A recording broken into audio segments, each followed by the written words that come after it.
brings long strings of 40,000 million boots,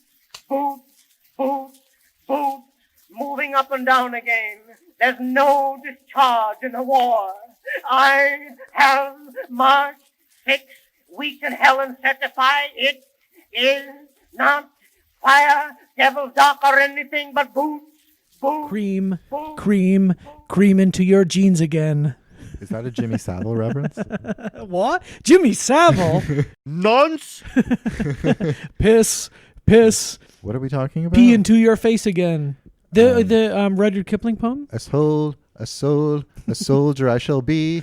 To piss, two pistols on my knee. Fuck you, for curiosity. We'll fight for the Queen's fight for the Queen's fight for the Queen's country. Oh, God. Wow. Yeah. I don't think I've ever heard that before. Oh, Is that some sort of schoolyard rhyme? I thought we were referencing the same thing. Were you talking about Jimmy Savile? What?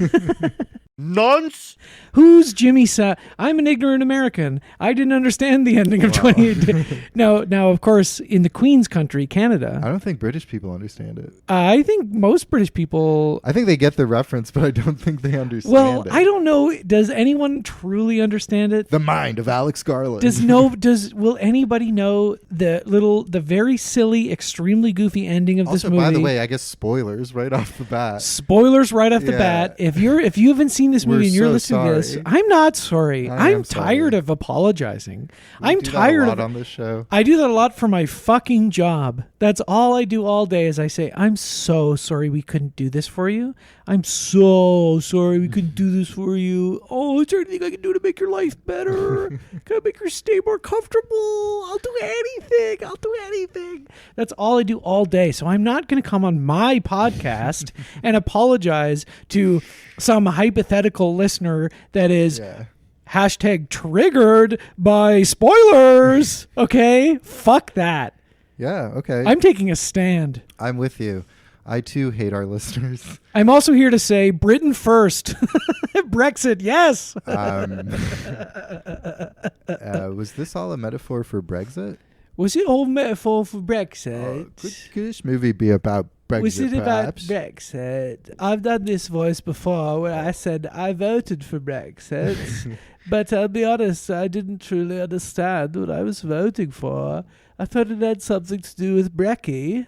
And I said, oh, I'd like a full English. Why not? Of course I'll vote yes.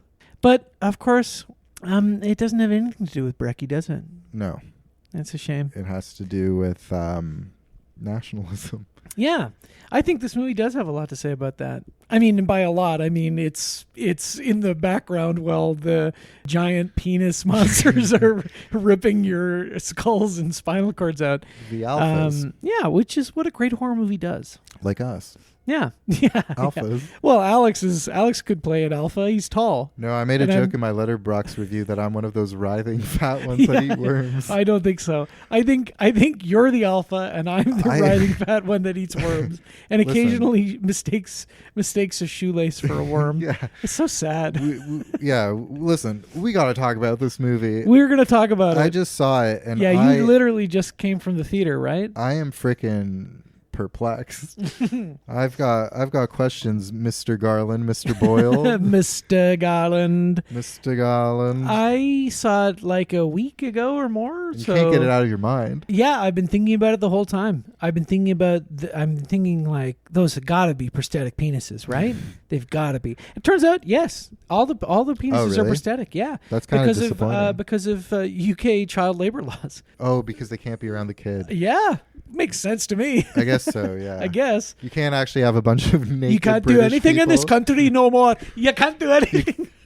You can even chase a boy down the street naked. You can even chase a young lad down the street with your cock hanging out. It's sad, really, what's become of Britain. Cock and tits. Yeah, and you know what?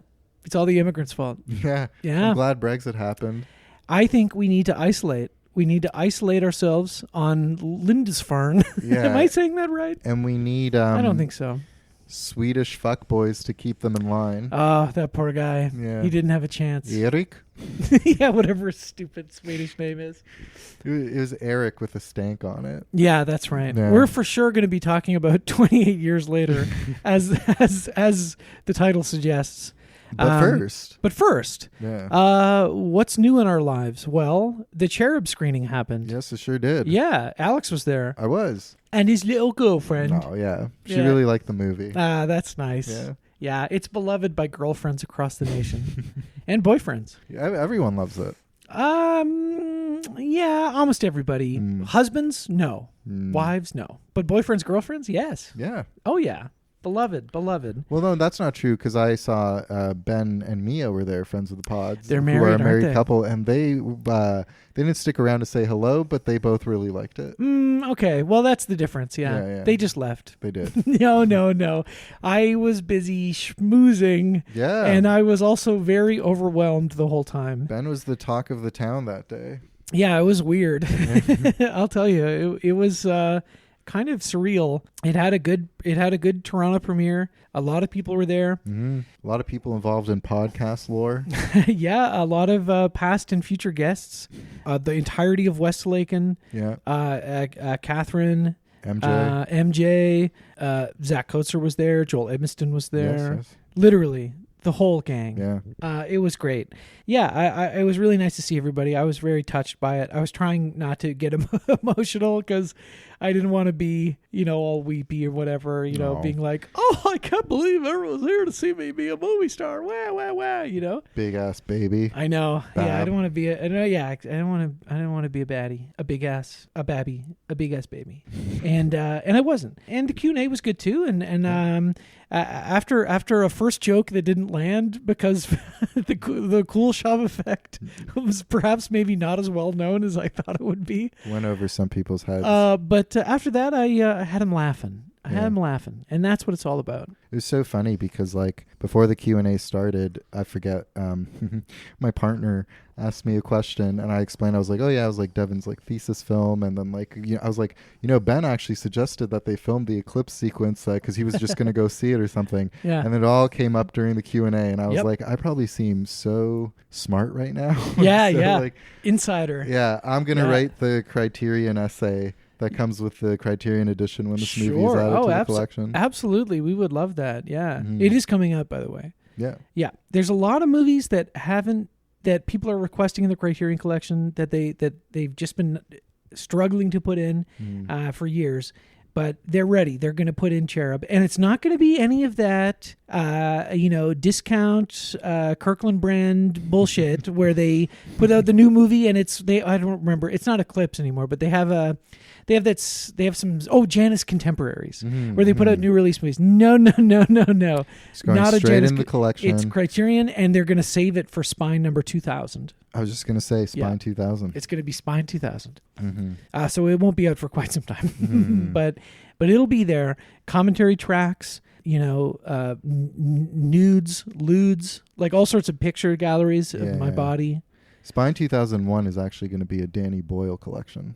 Oh, cool. Yeah. I'm looking forward to that. Yeah, me too. Sunshine. They'll finally put out Sunshine. All the hits. Yeah. All the hits. It was really great. I was not expecting there to be some random franchisees listener there who comes up to me after and says, I know you from the podcast. Someone did? No, Oh. nobody did. But Oh. no, it's for the best, because if Yeah. somebody did do that, I would be like, oh no, they took my Mark David Chapman bit too seriously. This is happening. Yeah, this is it. They're about to kill me. Well, we strategically kind of avoided each other after the show. So if they were going to try to take out both of Yes. us, they would have a hard... We were zigzagging constantly. Yeah, Alex and I are never on the same plane. It's a corporate rule. It's like when the Pepsi executives fly. There's no Coke on the plane. They carry the briefcase with the Pepsi formula. It's handcuffed to them. Oh, yeah. Each You know, one or has whatever. one key. Yeah, or We have a like cruciform key. we have a cruciform key. Yes, yeah, of course. Yeah, it was great. It was a great night, and nobody got killed. And the United States bombed Iran the night before, which was kind of stressful. I felt very stupid being like, come see my movie. But As we don't possibly worry. enter. Don't worry. Ceasefire has been called. I saw that. Donald Trump brokered a I know. ceasefire between everyone. The peace president. What can you say? Yep. Sometimes you got to hand it to him. You got to put some respect on his name. Hey, John Wick Parabellum. Exactly. Yeah. Exactly. That's exactly what I was thinking. Yeah. If you want peace, you must bomb Iran first. Yeah. That's what parabellum means in Latin.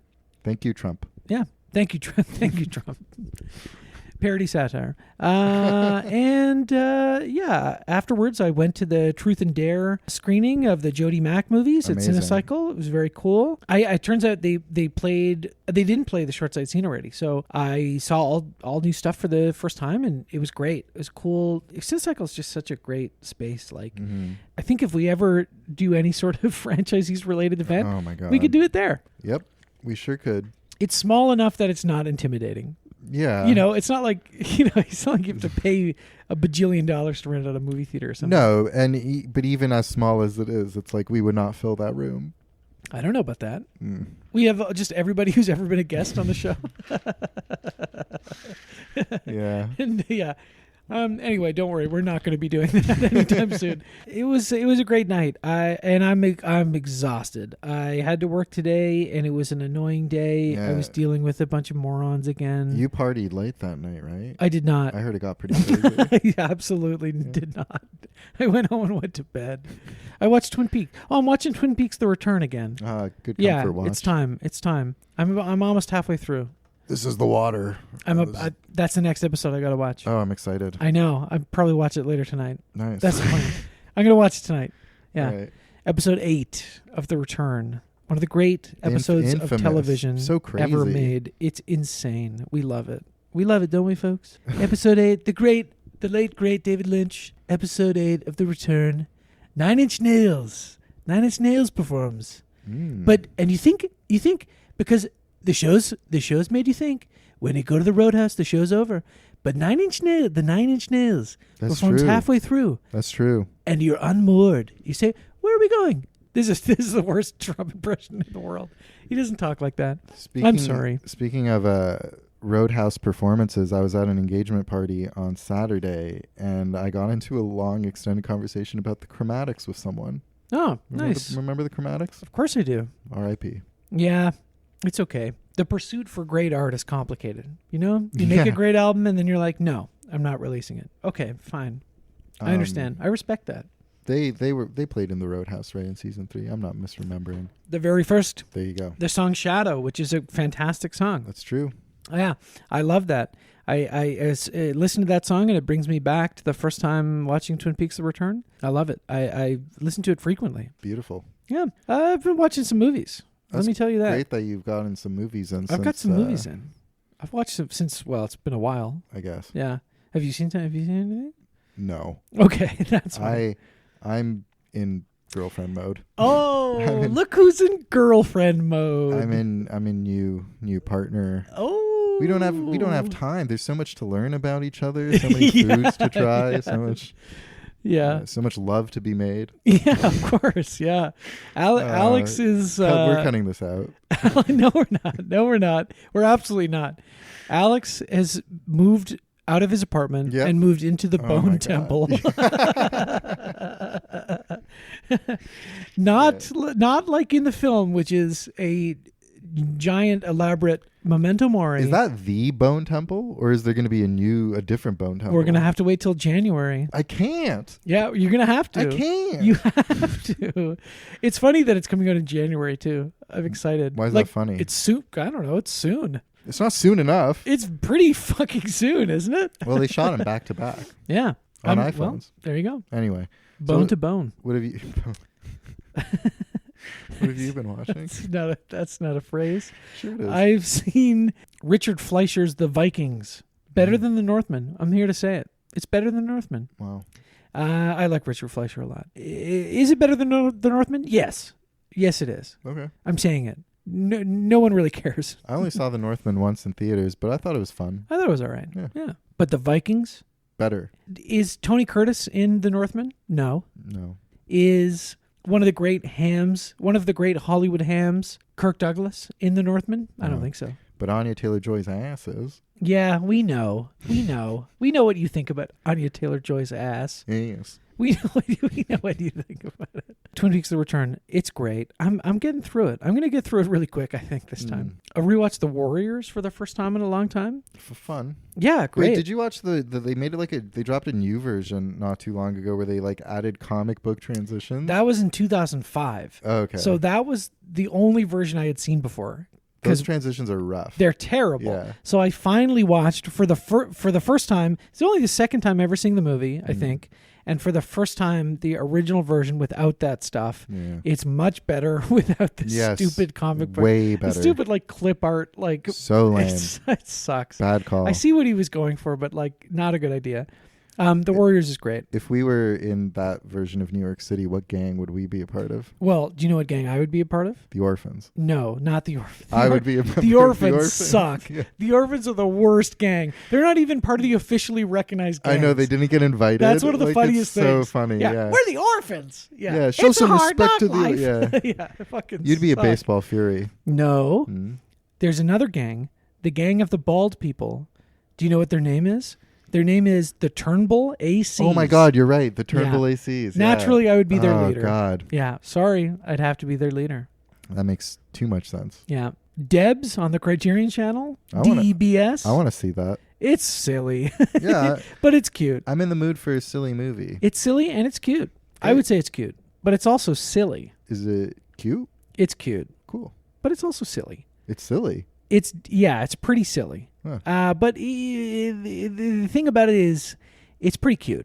Oh. You should see it. Is it cuter than it is silly, or is it sillier than cute? Honestly, that's tough. It's equally cute and silly. We're just splitting hairs at this point. Yeah, you're right. I watched another Kiyoshi Kurosawa movie in my epic quest to watch all of his movies. I'm sure that was silly and cute as well. Yeah. Now, much unlike Debs, Kiyoshi Kurosawa's 2003 film Bright Future is neither cute nor silly. It's a little silly, but not really. And it's definitely not cute. Not cute at all. No. Yeah. But it's not like this I think it's the one he made right after Pulse, and it does not have the same apocalyptic foreboding dread as Pulse, but it does have some of that in a very interesting, in a movie that kind of reminded me of Titan a little bit. That's a really dumb comparison, only because of the sort of found father figure relationship in that movie, which is kind of unexpectedly touching in that film. And similarly in Bright Future, I thought it was pretty good. I have to see it again. The first time I see any Kiyoshi Kurosawa movie, with the exception of something like Pulse and Cure, I put them together to say Pure. With the exception of Pulse and Cure, which I think the first time I watched them, I was like, this is insane. This is a masterpiece. I have to see it again. And I definitely did. All the other ones I watch, I feel kind of perplexed by them at first and have to watch again. Charisma is very perplexing, strange movie. And so is Bright Future in a lot of ways. But yeah, just I don't know. He's one of the great directors working today, I think. You got to watch Creepy. I know. I do want to watch Creepy. I will. I also want to see Serpent's Path and Eye of the Spider, and then the remake of Serpent's Path. We could even do that as a franchise. Spiders have 8 eyes, silly. What did they say? Eye of the Spider. Oh, yeah. Maybe it's Eyes of the Spider. I might be totally wrong. I don't know. Thieves Highway, Jules Dassin, film noir, or as they say, film, how do you say gray in France? Gris? Gris. Yeah, not Gris. I was about to say Gris. So like an uncultured swine. Film Gris, which I really don't know what I'm talking about here, but I believe is maybe film noirs that have a specific sort of leftist perspective. Yeah, so as opposed to film noir, it's funny, the Wikipedia page for it specifies specifically 1947 to 1951. It's only a few years, but coming in the context of the first wave of the HUAC hearings and blacklisting, they're a little bit more, I guess, specifically criticism of capitalist society and class consciousness and the pitfalls of materialism and things like that. Yeah, this was really great about taking place in the wild world of California apple selling. And at no point did somebody say, "How do you like them apples?" But I was waiting for it. Missed opportunity. Anyway, really good movie. Jules Dassin is fantastic. I still haven't seen Rafifi, but I will. Let's say this year, I'm going to commit. I'm committing to it. I'm making a huge commitment. Rafifi, I'll watch it this year. Did I ever send you? Sorry, quick tangent. Yeah. I sent. There's a meme of the scene of like the "How do you like them apples" from Good Will Hunting when he like slaps the thing on the glass or whatever. And someone like edited the. So when he slaps his hand on the glass, it's like a Polaroid of an apple in a man's foreskin. Like what? It's one of the dumbest like memes I'd ever seen. All right. But like it was like viscerally so funny. You go ahead. Like, how do you like them apples? You go right ahead and send that to me. Yeah. You smash that send button, baby. You send it over my way. It's an arresting image. I'm sure. I'm sure it is. You'll get arrested. Yeah. I saw those Jody Mack movies. They were great. Yeah. In particular, Dusty Stacks of Mom, the poster project, which is some sort of masterpiece. I mean, I can see people not liking the music, which is like sort of parody sound-alike version of the entirety of Dark Side of the Moon. Okay. But about, the artist's mother's, once profitable and successful, but now sort of failing and almost defunct, like poster business, like giant poster warehouse. Yeah, it's really beautiful. I think it's like 40 minutes long. Everybody should see it. I'm not sure exactly where it's available online, but I'm sure it's not too hard to find. And it was very cool seeing that with a crowd of people. I really liked it, and the other shorts too. So that takes us to like last night, but there's more. Oh, well, I'm not quite finished it, but I'm watching Born to Win, which is directed by Ivan Passer, who made my beloved Cutter's Way, which we still have to watch, and we will. Yes. This one, I'm not liking it as much. Listen, I'm not finished it, so this is unfair. But I'm watching it similar with Panic at Needle Park. It's around the same time. It's also about a heroin addict. But I don't know if I just can't buy it. It's George Segal in it, and I just can't buy him with his fucking hair and his sideburns. I don't believe he's a heroin addict. But also maybe that's the point, because it's not the same thing. He's not as destitute as like Pacino is in Panic at Needle Park. Okay. But I don't know. There's just something about it. I'm having a hard time with it, like buying into it. It just seems like where that film felt pretty well realized and lived in, and basically like early Safdie brothers sort of thing. This one has all that same feeling too, but I don't know. There's something about it that just feels like cosplay. But I don't know. Maybe I'm off the mark here, and maybe it'll all come together at the end.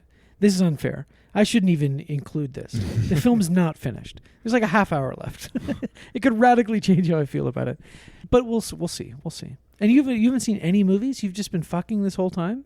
No, I didn't say that. Oh, okay. I finished watching season 2 of The Rehearsal. Oh, great. Which is TV, but TV we like. Did I even mention that on the show yet? I think ages ago we spoke about maybe it's Rehearsal great. season 1. Oh yeah, You watched season 2? Yeah, it's awesome. Yeah, it's weird. Yeah, he learned how to fly a plane. Yeah. And I have no choice but to believe him. And it's not necessarily like, watching it haha funny, but then when there are moments like the Sully episode's stuff, very funny. Yeah, I watched that with my mom.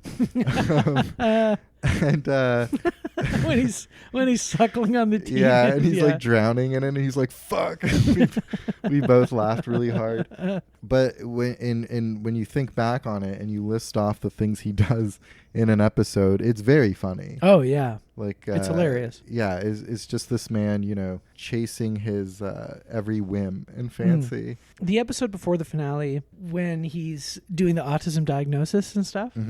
I think is some of his best performance. Yeah. As a whatever you want to call him, actor or comedian. Nathan Fielder, the character. As a performer. Yeah. It's so funny. It is really good. He's when it's slowly dawning on him that he might be autistic. It's so funny. Yeah. He's doing such a great job.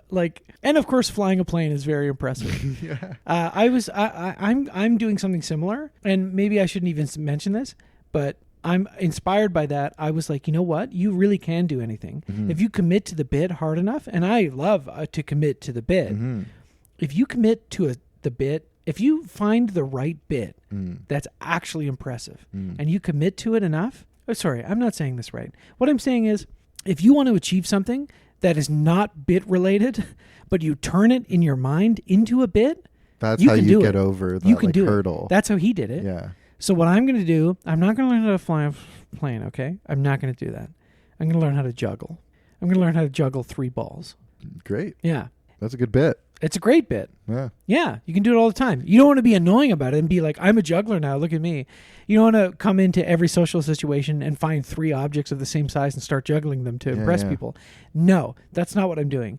What I'm going to do, and maybe I really shouldn't say this, spoil this on the podcast, but what I'm going to do is I'm going to, at some point, interact with someone who's known me for a long time, known me as clumsy, uncoordinated, 0 physical prowess, And just start juggling. and just start juggling perfectly. And they're going to be, what? And they're going to, they're going to When drop did you- dead. Yeah, Yeah. they're going to, head is going to explode. That is a good bit. Yeah. And it's potentially really profitable. You don't really see like big time jugglers anymore. Like who's the last like juggler Do you you think can name?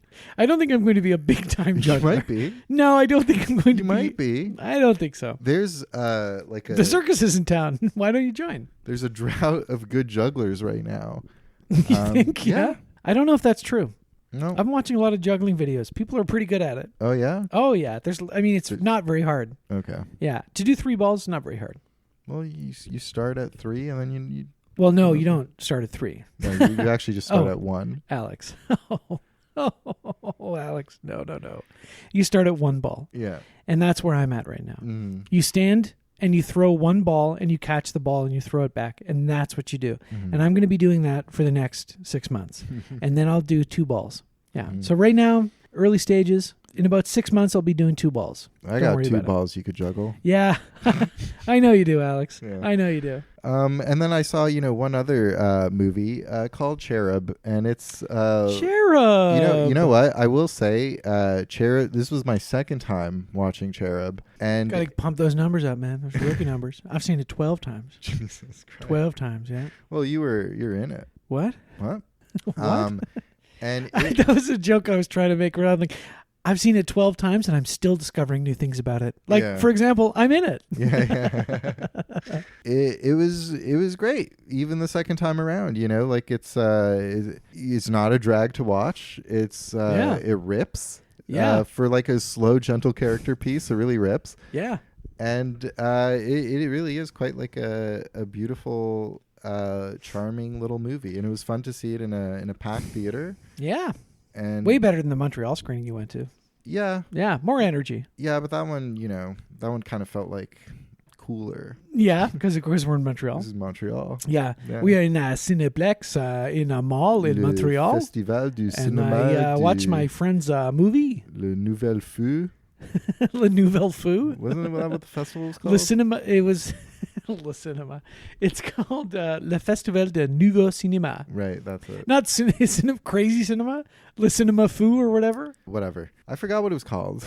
There are so when we're looking at film festivals and submitting it, like we submitted it to just regular film festivals like Vancouver, FNC or wherever, and some queer film festivals. And when you look and you start to see all the different types of festivals, like and get really niche, like specific, like okay, these are films from this location or whatever, this social group, whatever it is. One of the funnier ones there's a number of like mental health, like mental illness film festivals. And I've never submitted anything to them, but sometimes I'll go and see what's playing at certain things. And it's like, just because like, okay, so queer film festival, queerness is pretty broad, but there's also a relatively easy sort of defining line of what is and is not queer cinema.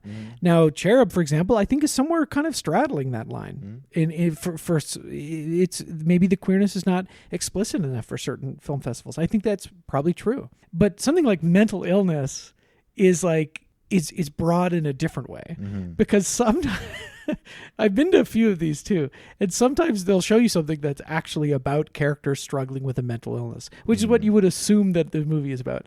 Other times they'll show you a movie that's like very, very tenuously connected to mental illness, and you're like, well, this isn't really a movie exploring that or interrogating what that means or what that's like to experience. It's a movie about a crazy guy. It's just a movie about a guy who's crazy, and not explicitly in any like diagnosable way. Just a movie about a guy who's like a crazy idiot. Anyway, I don't know.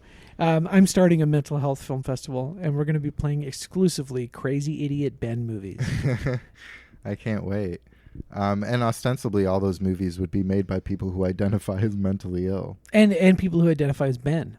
They'll only be made by me. Right, I'm starting a festival to play my own movies.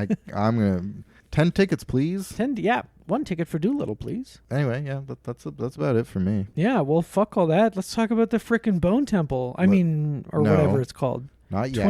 28 years later. This one's just 28 years later. It's not 28 years later. Part 2, the Bone Temple, the final boning. The Bone Zone. The third one's going to be called the final boning.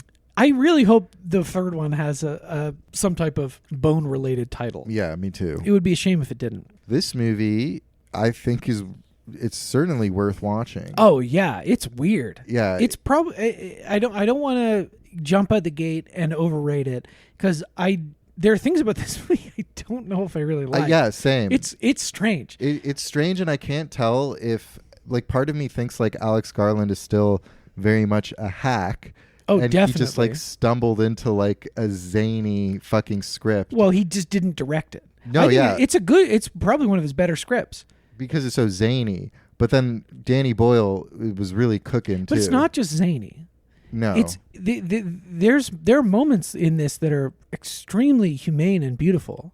Yes, but I think that adds to the zaniness. Well, it certainly does, because when they're contrasted with all the craziness, it's whiplash. It is. It's a strange movie, and this is what I was going to say. I don't want to oversell it, but I think this is one of the strangest wide release movies you'll probably get this year. Yeah, if not in terms of content, then certainly in form. Style. Yeah, because it looks nuts. It is. And I'm so happy they decided to do that again. Yeah. Like 28 weeks later, I think we were more positive on it than maybe most people. Absolutely. But it doesn't really it doesn't really have that same style. It was missing some of the like mentally ill energy of 28 days later. Yes. And I'm so happy that Danny Boyle, when he got the team back together, he got Anthony Dod Mantle back.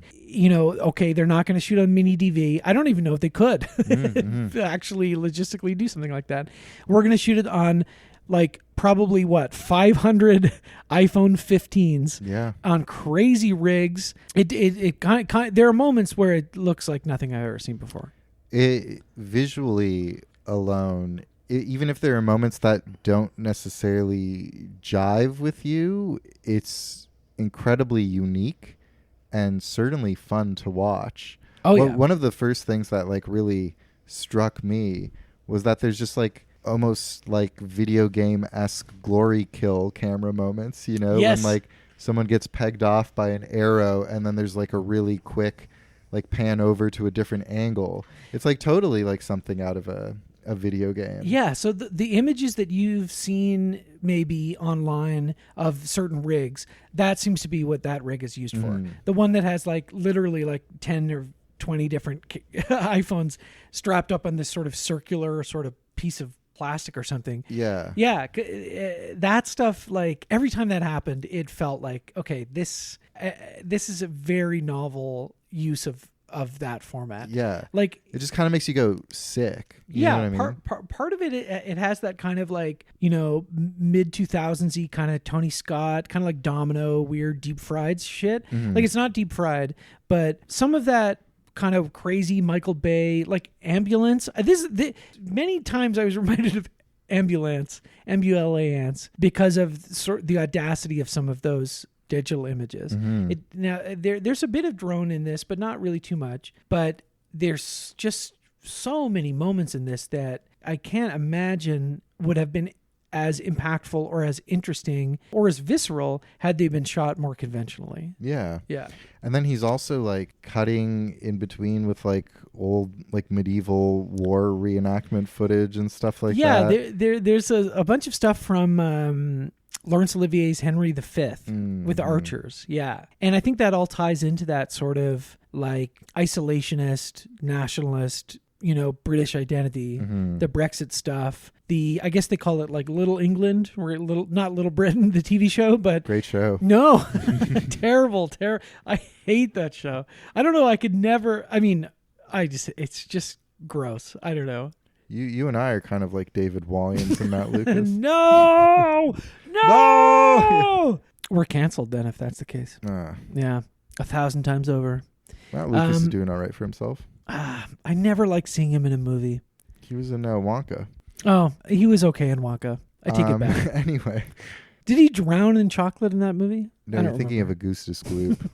Yeah, well, they're similarly shaped. So, yeah, that kind of Little England thing, I guess they call it. Now, I think originally that term was about ending Imperial Britain, like ending, relations with the colonies, like giving them independence and focusing on, Britain, building Britain up as its own country. But now with Brexit and with nationalism and whatever, like National Front and like all that other sort of racist, xenophobic stuff, like it's about British superiority. Britain is the greatest country in the world. Britain doesn't need to rely on other countries. Britain doesn't need to, should cease all immigration. And I don't know. It's the kind of thing that's like, I think if they had put too fine a point on it, it might have felt kind of silly, like a lot of Alex Garland stuff. But also, unlike a lot of Alex Garland stuff where maybe the point that he wants to put on it is not nearly fine enough, this movie has just enough stuff like that. Yeah. Like, I think when you're introduced to their little community on Lindisfarne... It's hilarious. It's so like old-timey England. Yeah, it's like almost all white people. Yeah. And it's very much like old-fashioned 1950s Britain, with a very sort of patriarchal kind of element to it. The men are hunter gatherers and going out on their little sortie missions, and the women are cultivating homes and gardens and things like that. And there's this sort of rite of passage that young boys have to go through where they first go to the mainland to kill zombies. And and Aaron Taylor Johnson as kind of the main character, Spike, hilarious name, as Spike's father. There's a quick line where the movie kind of begins with like it's Spike's that society's version of a bar mitzvah where he goes out to like get his first kill or something, and one of the elders it's actually a woman, and she's like normally like we wait till they're 14 or 15 and Spike's only 12, and Aaron Taylor Johnson's like so freaking stoked to go, and he's like, no, he's ready and stuff. Like there's this real feeling of machismo or kind of like alpha male tendencies, you know? And then and we'll cover this in a second, but when they do come back from that, even though they very nearly killed, it doesn't go super well. No, there's this huge big like party in the pub, and everyone gets wasted. And Aaron Taylor Johnson's like boasting, it was like more about like his ego than like really anything to do with Spike. Yeah, exactly. It's more about their own rituals that they've built up over these 28 years or so. And it's the only thing that it's how they kind of keep sane, and the sort of myths of the mainland that they have being that, okay, yes, there are zombies there who are going to kill you. Okay, fair enough. Yeah. And it's pretty fucked up out there. But they're like, oh, well, everyone there is nuts. Like everyone there is insane and everyone there is whatever. And I'm sure to some extent that's true, especially with the ending, which we'll get to. But one of the things they're saying is, oh, well, there's this Dr. Kelson person and he's insane. He's this crazy, this crazy former GP who is just making all sorts of weird, he's burning all these bodies and he's stacking up all this. He's collecting bodies and he's whatever. And, they're like, he's not part of our society. He's absolutely nuts. And of course, he's a beautiful, tender Ralph Fiennes, who is one of the... covered in iodine. Yeah. He's just been doing a lot of great performances lately. Yeah. And this is no exception. So let's talk about, I guess, the first part. We should kind of mention that the what's the island called again? Lindisfarne. That place, it's connected to the mainland via a causeway. Yes. That is only accessible during low tide. Yes. So it's kind of which is true. Naturally protected. Except it's a road you drive on instead of like, whatever it is in this. And that's pretty neat. That's a neat little setting. Oh yeah, it's a great idea. And the island. Okay, so when the movie started, I was kind of a bit annoyed because they kind of retcon some of 28 Weeks Later stuff. Yeah, which I guess. After watching it, we were like, you know what? It's not that bad. 28 Weeks Later. I think it's not bad. But 28 Weeks Later ends with the zombies kind of making it to mainland Europe, and I was like, oh, I wonder how that panned out. And then you find out immediately that they were fought back. Yeah, they were fought back, and they were just like sent back to the UK, and now the UK is like constantly being like bordered and patrolled by the rest of the world. They've just completely given up on it. Like everywhere else is just like going about their lives, and the UK is full of zombies. A rage-infested island, which is very funny. Yeah, for years, for 3 decades. Yeah, I know. That's a great conceit. Yeah, and I this is getting a bit ahead of ourselves, but like my irks with that went away when I realized that there was a bit of a strange kind of surreality to 28 Days Later that is kind of missing from Weeks. Like Weeks just felt a bit more like grounded, if you will. Yeah, it's a bit more straightforward horror movie. Yeah, like there's a moment in like 28 Days Later when they're at the military encampment, and you get a sense of how kind of insane and horn dog these soldiers are, because they make the guy who serves the meal come out like in an apron and stuff like that. Like it's just kind of like a weird moment. And I was glad that this movie went back to like weird moments like that. Like it even opens with a bunch of kids watching the Teletubbies, Yeah, well, we'll definitely have to come back to that. Yeah, that is sort of similar to the opening of 28 Weeks Later, where like, the monkeys are watching Live League. Yeah, no, 28 Weeks. Where, right, yeah. Where like, there's this group of people who all get horribly killed at the beginning, including a room full of children watching Teletubbies. Yes. But the one kid gets away, and then and goes to see his father in the church, right? I think it's his father. Yeah, I got that impression. And or maybe it was just a father. A father. It's hard to tell. And he's like, no, this is Judgment Day. Yeah, come take me. He welcomes the rage. Yeah. It's quite a striking beginning. And you may think, oh, is that kid the main kid in the movie? No, that kid will come back later. You kind of forget about him for quite a while, but you see references to Jimmy Nonce all throughout the movie. Which you see a lot of graffiti. Signed by Jimmy. Yeah. I still can't believe it. I know. And I'll be honest with you. We'll talk about we can't talk about the ending yet, but we'll come back to it. And I'll be 100% honest with you. Okay. I don't think I put it together right away. Oh, interesting. I wonder if I'm missing something. No, I don't think you are. Judging by what you said at the very beginning of the show about Jimmy Savile. Nonce. Okay. Anyway, so they have this kind of isolated society that has returned to the golden ways of the days of yore. Britannia. Yeah, Britannia. And he takes Aaron Taylor Johnson takes his 12-year-old boy out to kill zombies. And things go very poorly for them. And the zombies have changed over this time. They've mutated and developed, and some of them are... There's fat ones that just crawl on the ground and eat worms. Yeah. So pathetic. I know. I was like, oh, that's nice that it's inclusive, Yeah. How did they evolve into that form? Like, why can't they mention at some point it's something to do with like a steroid response? That's why I thought that's why some become really like jacked and alpha. They mention it for both. I think. Okay, I see. Yeah. You think there's some sort of like whatever steroid based thing that makes some of them fat and miserable and rolling around on the floor eating worms, and some of them get really tall and have huge giant penises. Whatever. Okay, fine. Yeah, and they encounter those giant penis ones, and one of them chases them all the way back on the bridge, on the causeway, which is a crazy scene. I mean, in the kind of Aurora Borealis and the score, the score by the Young Fathers is very good as well. Yeah, so Danny Boyle reconnected with the Young Fathers. Yeah. And it was, again, like, it was weird because you were getting, like, because 28 Days Later kind of has that iconic theme and an interesting score and soundtrack, but it didn't really use like rock or pop music. And this movie has like a lot more kind of typical Danny Boyle needle drops that you would expect. And that was a bit like jarring to hear as well. But, it works well. And he like, he's really good at ratcheting up tension with some like post rock. Yeah. It's very tense. Like that first section of the movie, I don't think I ever felt like, okay, this kid's going to get killed right away. No. But it's scary. The zombies are still scary.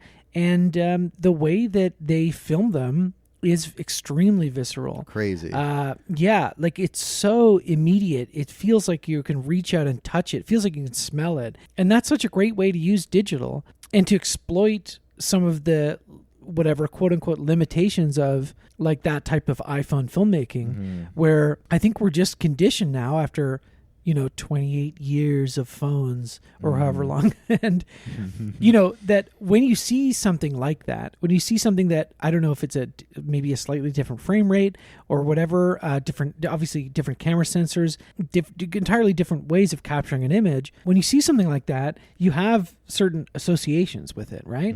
Like when I see a digital image like the ones in 28 Years Later, I associate it with reality in a way that I don't associate maybe more filmic 24 frames per second style thing. I don't know if it's a different frame rate thing. I'm just using that as an example. Sure. Cinema has a certain look to it that sometimes we associate as more real than real, but now that we're so familiar, now that everybody in the world has a digital camera in their pocket and films everything all the time, you know what that digital image looks like. You know what reality, quote unquote, is supposed to look like as mediated through your phone. So when you see these images, they feel like hyper real in a way that is not possible from other more conventional cameras or digital cameras that are trying to ape the cinematic look of 24 frames per second 35 millimeter film, for example. Sure. So there's some crazy shot they have in the trailer where it's on the back of one of the slow crawler ones, and you're like, what the fuck is that? You know what I mean? And why am I so close to it? Yeah. Why am I right on top of it?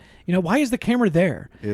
Great shot. It looks great. Yeah, and so many shots of that of the rage monsters running at us and everything, where you just like it's very similar to like Michael Mann digital cinema in a way.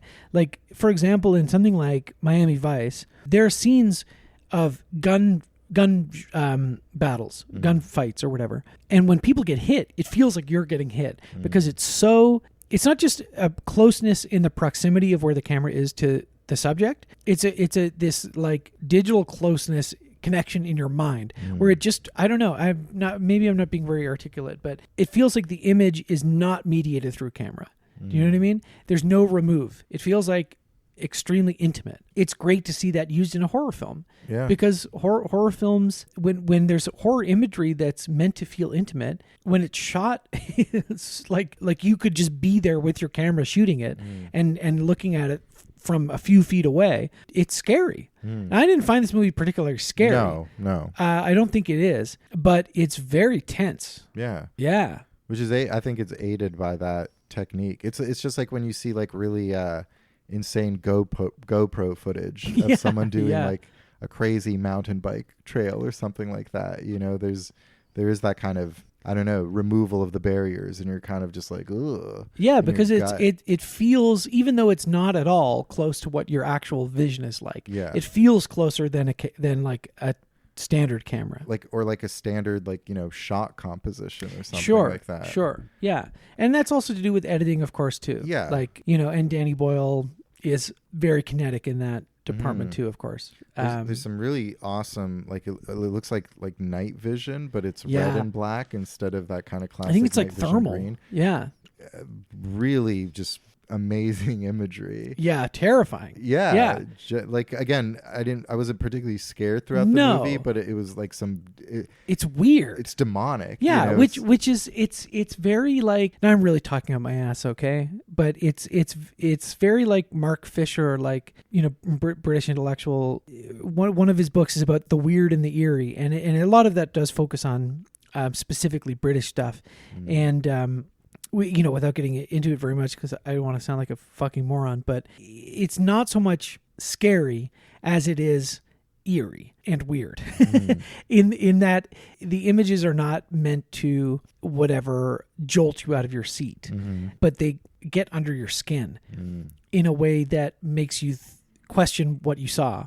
And it's like, that shouldn't be there. That shouldn't exist in this reality. And yet here it is. And I'm left to just like question it. And I don't have time to, because it's running at me and it's going to rip out my spinal cord. Yeah.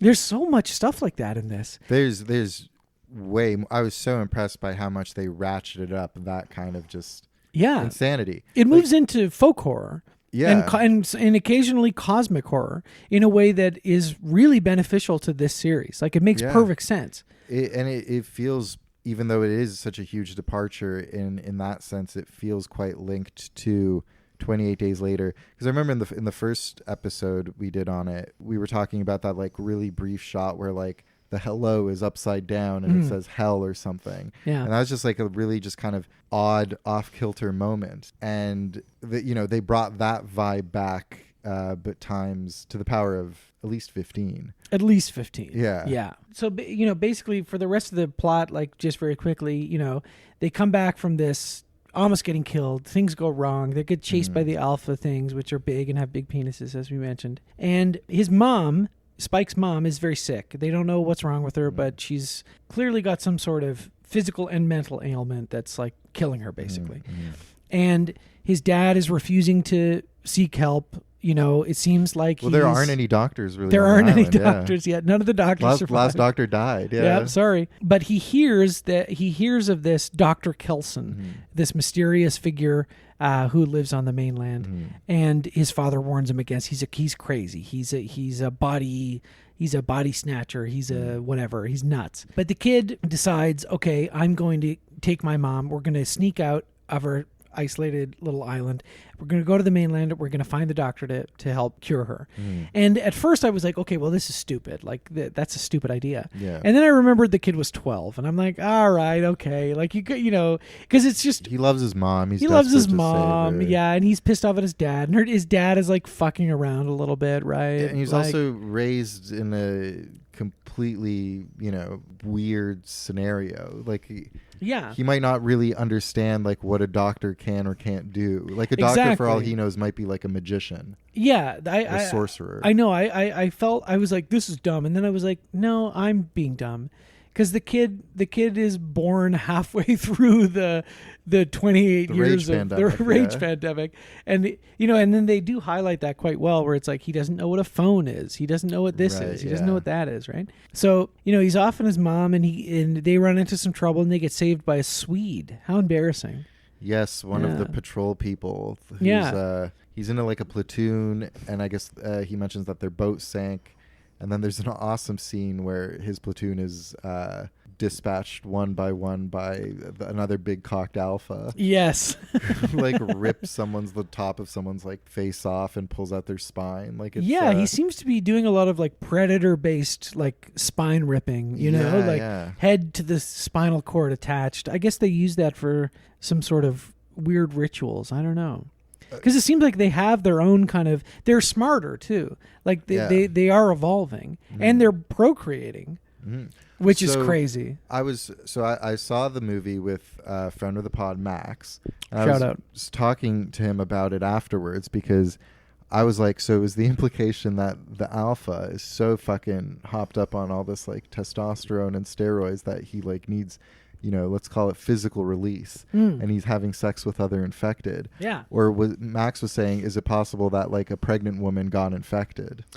No. Well, they would. Well, I don't think so. Because it's been 28 years, right? But there's still people living on the mainland, right? Like maybe a pregnant woman on the mainland it's got possible. it. And yeah. I don't. Because then the really baby know. comes out disinfected. Yeah, disinfected. And Mr. Clean. And again, like this was just like another moment where I was like, all right, let's throw another like crazy idea into the mix that's like, kind of messy and just opens like a lot of questions and is completely unresolved. Yeah. And is, again, I feel like Alex Garland kind of flying by the seat of his pants and maybe accidentally just making something like pretty fun and interesting, you know? Yeah, well, because then they have a baby with them, right?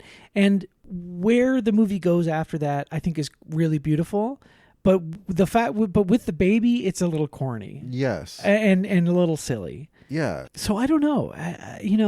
It's like, what are they going to do with the baby? Because like the infected woman gives birth to an uninfected baby.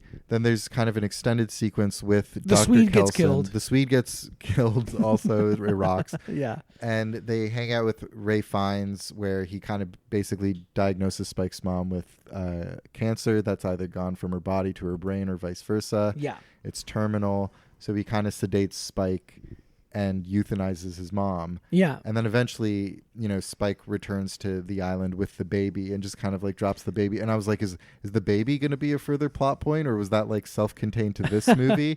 We'll find out. But anyway. Yeah. Yeah. But so they find Dr. Kelson, or rather Dr. Kelson finds them. Mm-hmm.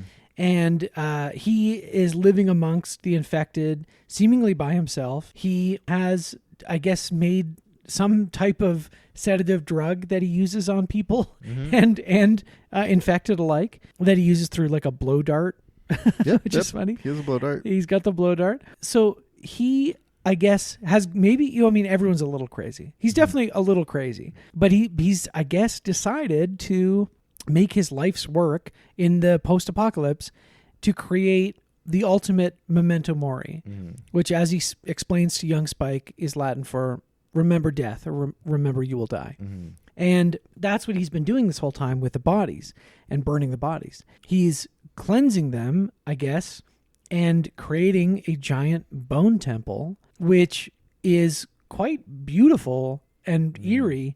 And there's a really lovely scene, where after he also sedates Spike, he's drugging people. Yeah. He's drugging everybody. And then he's, cutting off people's heads and burning off the skin off their skulls. Yeah, and he does that with his mom, played by Jodie Comer. And again, it's another moment that's like, what you're seeing is just so utterly bizarre, and it's played so sincerely, sentimentally. Yeah, and it kind of worked for me. It kind of does work, yeah. I don't know if it'll work for everyone. No, because it's silly. But the moment where he's like, "Okay, here's your mom's skull." Yeah, put it on my skull tower. Put it on my skull tower, and it's shot so beautifully, and with all these sparks flying in the air, and the music is swelling, and the kid's climbing up the bone temple tower to put his mom right at the top. Like I don't think I was moved like as some people, at least on Letterboxd, seem to be. Mm-hmm. I wasn't crying. No.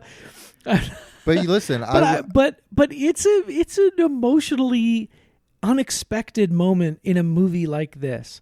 Not like a Danny Boyle movie, because Danny Boyle is very sentimental and very cheesy and corny sometimes.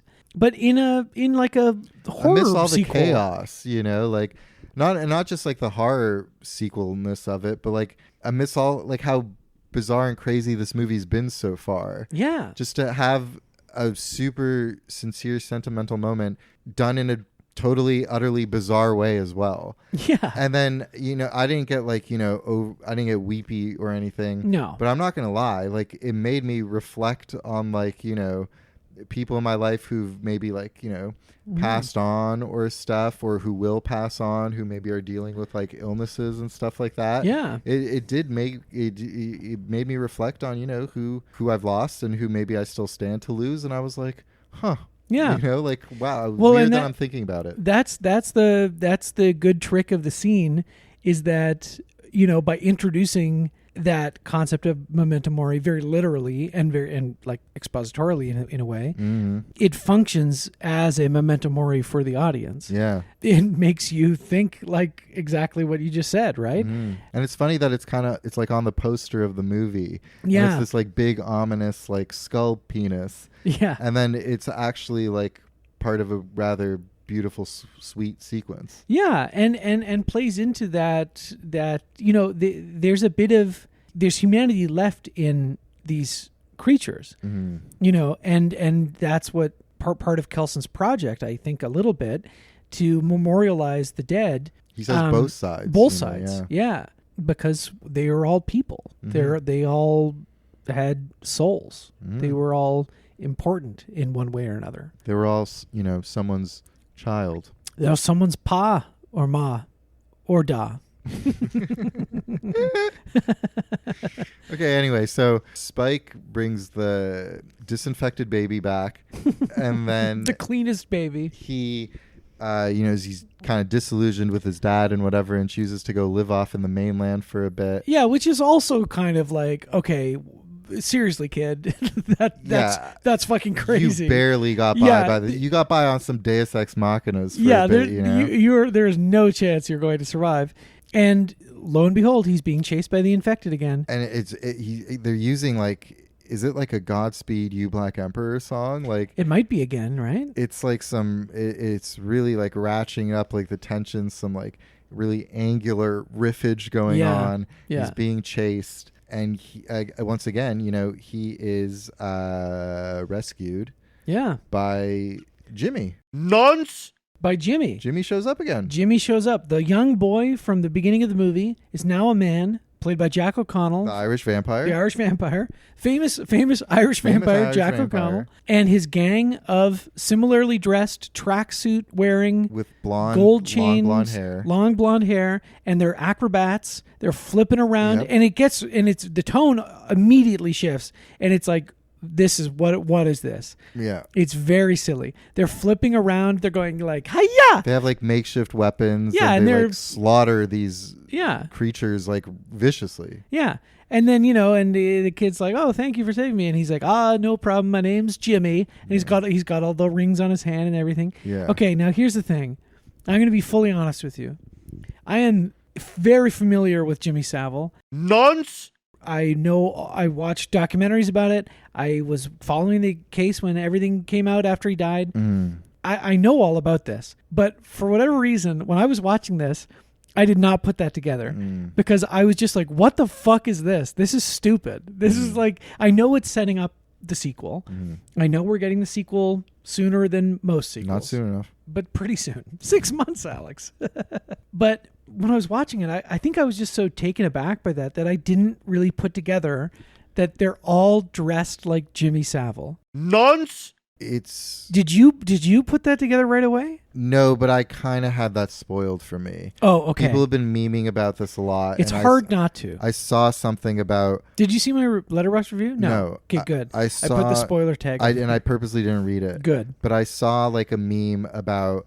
I think they described it as Jimmy Savile Parkour Power Rangers. And I was like, what? Are they talking about 28 years later? And I kind of left it at that. But here we are. Here we are. They are Jimmy Savile Parkour. They're more like a Warrior Street Gang. They are kind of like, if your Warrior Street Gang was the Jimmy Saviles. Yeah, the Jimmies. You know, that's what I was saying in my Letterboxd review. It's like 28 days. It took 28 days for the infection to collapse society.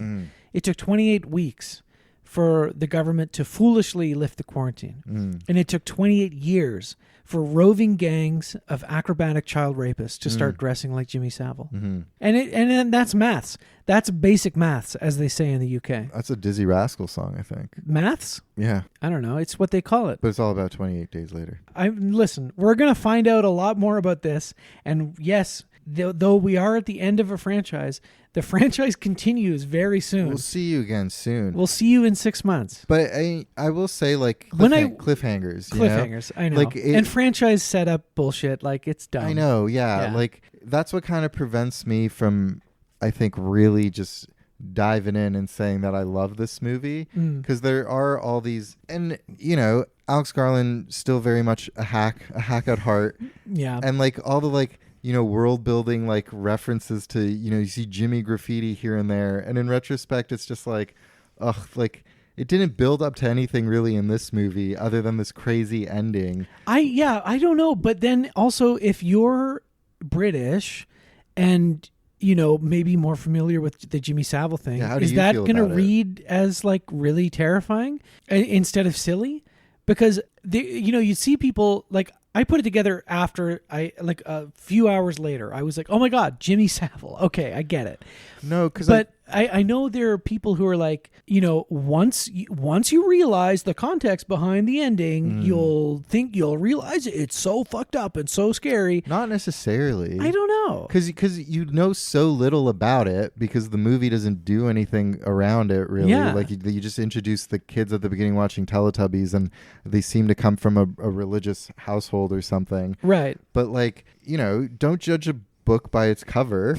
Like they like don't judge like, a Jimmy Savile gang just because they're Jimmy Savile themed. They like kids shows, right? They're watching. He's watching Teletubbies at the beginning. Yeah, surely he was aware of Top of the Pops and or whatever. He wasn't on that, but you know, everyone knew who Jimmy Savile was. Yeah, but that's the other thing is that if we're this is stupid, but like. Okay, if 2002 is when it happened. Yes. Okay, now I like where you're going. Right? Yeah. So, were the allegations out? No. There you go. Very far from it. As far as they know, Jimmy Savile is a completely innocent entertainer, TV presenter. But are they not going to be? Are they not going to be creepy about this kid? Probably. They're going to be creepy in some ways, but I don't think they're necessarily pedophiles. They're not necessarily acrobatic child rapists. No. They're maybe just acrobats.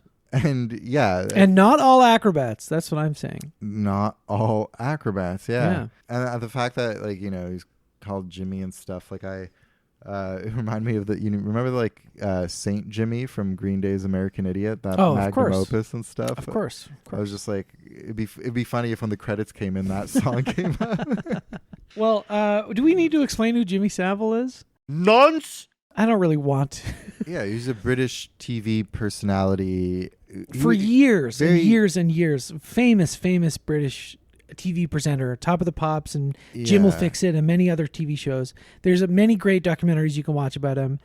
Basically, it was an open secret for a long time that he was a predator, that he was a pedophile all across the UK. And he was never held accountable, right? And like he passed died. away. He died before it officially came out. Yeah. And there was a lot of reckoning with his legacy and his crimes and how, you know, just how open the secret was, especially at the BBC, who continued to platform him, and that the very nature of his crimes and the modus operandi was that he was given all of this access without thought, and that he used and abused it to get to his victims. That because he was this beloved entertainer, beloved by all, he was basically given free reign to do whatever he wanted. It's just a weird thing to put in the movie. It's super weird. And how they're presented to, you know, doing the flipping around like Power Rangers. Yeah. It's bizarre. Utterly bizarre. It's bizarre. Utterly bizarre. Yeah. And, you know, I kind of respect it. I think it's super interesting. Yeah. And it does make me want to see the next movie to find out what the fuck that's all about. But again, like, you know, cheap cliffhanger. Yeah. Fuck you, Garland. But like, I'm in. We're going to watch the freaking Bone Temple. Yeah. Yeah. The Bone Zone. We're going to the Bone Zone. Oh, yeah. Yeah. 2 tickets to the Bone Zone. Ben and Alex. Yeah, I really wonder what the third movie in this supposed trilogy is going to be called. Yeah. Better be something funny. Well, it looks like they're going to be able to make it because this was a big success. Yeah. Yeah. It made a lot of money. And it's good. I think it's good. I think it's very strange. Yeah. I have some reservations about it. Me too. The tonal shifts are pretty crazy. But it is 100% worth watching. Oh yeah, especially in theaters. Oh, definitely see it in theaters. Yeah. It is strange, and you are not going to see anything like it. And I mean literally see anything like it anywhere else probably this year. I mean, you're going to see, it's easy. Now, don't get me wrong. It's very easy to see things that are visually interesting. I'm talking about on a wide release, like blockbuster scale. And I'm also talking about specifically something that is like a genre picture. Yeah. You know, it's strange. It's a fun time. Yeah. And Ralph Fiennes is really good in it, actually. Yeah. I think out of all the performances, like, because he's menacing until you know, at first. He's like a kind-hearted Colonel Kurtz. Yeah, exactly. He's a weird Colonel Kurtz guy who is obsessed with death and memorializing death and helps this little boy process his mother's death. But at the same time also kills his mother. Yeah. and presents him his skull. And her skull. decapitates her Yeah. and burns the skin off her skull. And scrapes the boiled flesh off her face. Yeah. Yeah, it's weird. Yeah. Yeah. Should we Yeah. rate it? Yeah. How many, if you were making a skull tower with 100 skulls, how many skulls out of 100 would you give this movie? I don't know, 75. Yeah, I would exactly give it 75. Yeah. I wrote in my Letterboxd review, like, that number, it might go up, it might come down. I really don't know. I'd like to see it again. Yeah, all I know is that it was a great watch. Yeah. I'm not sold on it being a great movie just yet, but it was a great watch. A very interesting watch. Super interesting. Yeah. Very strange. Yeah. I think if you for some reason listened to this whole episode and we've told you everything that happens in the movie and you haven't seen it, Yeah. I hope you do want to go see it because you Still, should. yeah. Because nothing that we've said about the plot or what happens or even our descriptions of the visuals, I don't think really spoils what the experience of watching this movie is like. Yeah, I don't think you can spoil the experience. You Yeah. know? It's genuinely strange in a way that I imagine audiences in 2002 felt about the original, where they were like, wow, It's stranger. what am I looking at? Yeah. Yeah. It is stranger. It's And bizarre. We will have to, judge the full narrative picture once we get the Bone Temple Yep. and then the Bone Zone. The Bone Zone. So, I know. And whenever that's going to be. yeah, It is cool that the Bone Temple is soon. it's not soon enough. It's so soon, Alex. Should we, for the time being, rank the French? Of course, yeah. Okay, It's the great. end of the French. Yeah. It's Then the end of the French. I guess for me, it's still 28 days later for being like an extremely fucking nigh masterpiece. A little reference to Sign Yes. in that movie. And then, yeah, you know what? Like, as much as I enjoyed rewatching 28 Weeks Later and was pleasantly surprised by it, Yeah, I'm going to give number 2 to Years for sure. just because it's such a curio. Yeah, mine would be the exact same. Yeah. For sure, definitely.